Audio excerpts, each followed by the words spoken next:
Assalamualaikum warahmatullahi wabarakatuh. Perkenalkan, nama saya Winnie Triantini, NPM 2075431. Izinkan saya di sini untuk membacakan artikel tentang pasar oligopoli Indonesia yang berjudul Kasus Trading Term dan Dominasi Carrefour pada Pasar Retail Modern di Indonesia.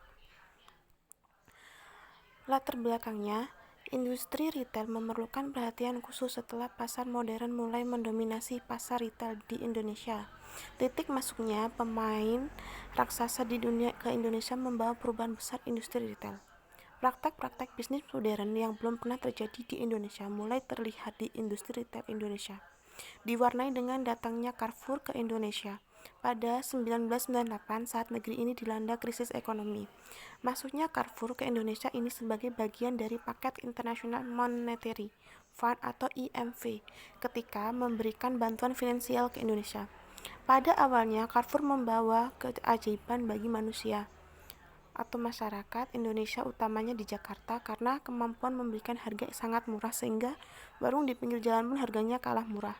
Bahkan ada jaminan kalau bisa ditemukan harga yang lebih murah di tempat lain.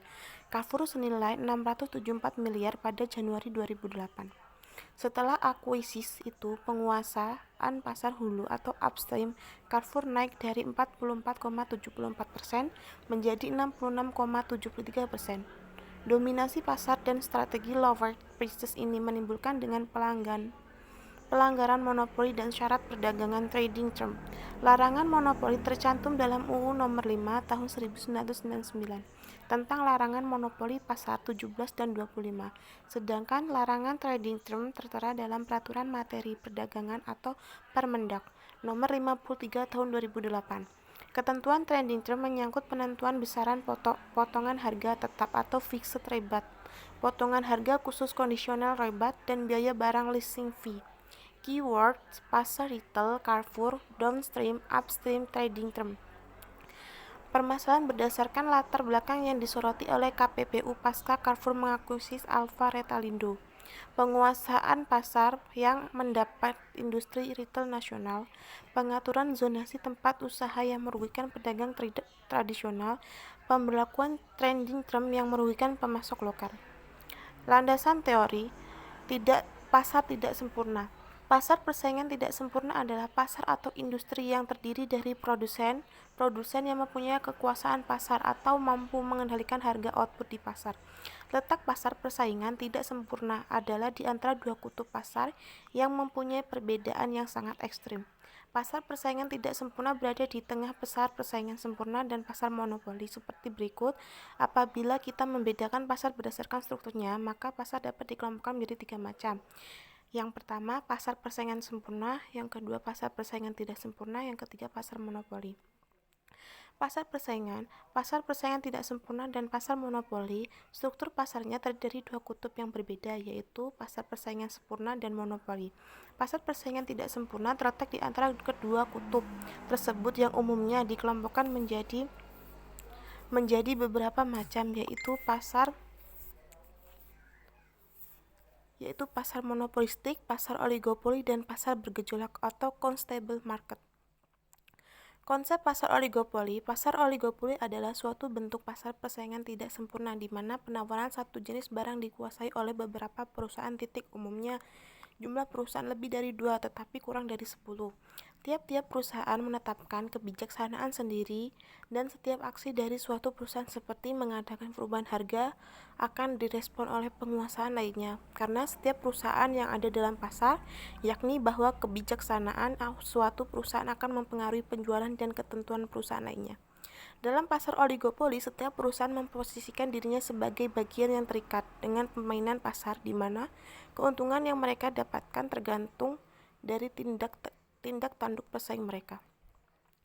Sehingga semua usaha promosi iklan, pengenalan produk baru, perubahan harga, dan sebagainya dilakukan dengan tujuan untuk menjauhkan konsumen dari pesaing mereka.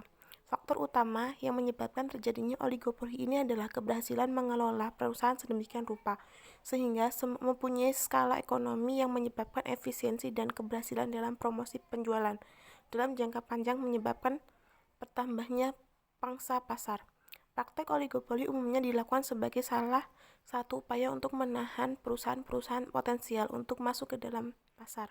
Selain itu juga bertujuan untuk menikmati laba normal di bawah tingkat maksimum dengan menetapkan harga jual terbatas, sehingga menyebabkan kompetisi harga di antara pelaku usaha yang melakukan praktek oligopoli menjadi tidak ada. Dalam Undang-Undang Nomor 5 Tahun 1999, oligopoli dikelompokkan ke dalam kategori perjanjian yang dilarang. Padahal umumnya oligopoli terjadi melalui keterkaitan reaksi, khususnya pada barang-barang yang bersifat homogen atau identik dengan kartel, sehingga ketentuan yang mengatur mengenai oligopoli sebaiknya digabungkan dengan ketentuan yang mengatur mengenai kartel. Untuk dapat membedakan pasar oligopoli dengan pasar lainnya dapat melihat berdasarkan ciri-ciri berikut. Yang pertama, terdapat banyak pembeli di pasar. Kedua, hanya terdapat beberapa penjual dalam pasar. Ketiga, produk yang dijual bisa bersifat identik, namun bisa pula berbeda dengan kualitas standar yang telah ditentukan. Keempat, adanya hambatan memasuki pasar bagi pesaing baru. Kelima, adanya saling ketergantungan antara perusahaan dan produsen. Dan terakhir, penggunaan iklan sangat intensif.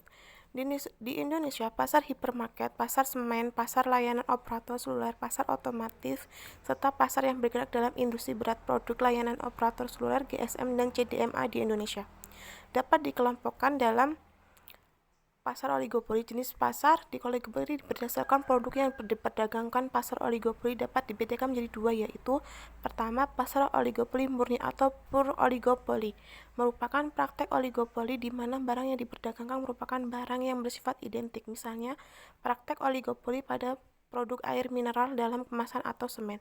Kedua, pasar oligopoli dengan pembedaan differentiate oligopoli merupakan suatu bentuk praktek oligopoli di mana barang yang diperdagangkan dapat dibedakan. Misalnya, pasar sepeda motor di Indonesia yang dikuasai oleh beberapa merek terkenal seperti Honda, Yamaha, dan Suzuki.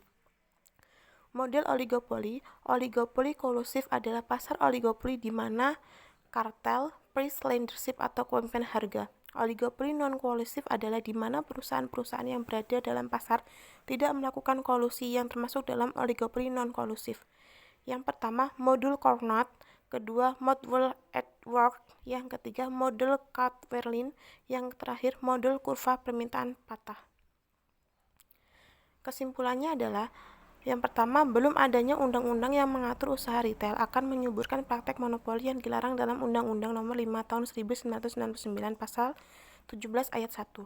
Yang kedua, belum efektifnya perlakuan peraturan pemerintahan dalam Pasal 10 pada Nomor 2 Tahun 2002 yang mengatur jarak tempat usaha satu dengan lainnya, terutama zona antara pasar tradisional dengan pasar modern.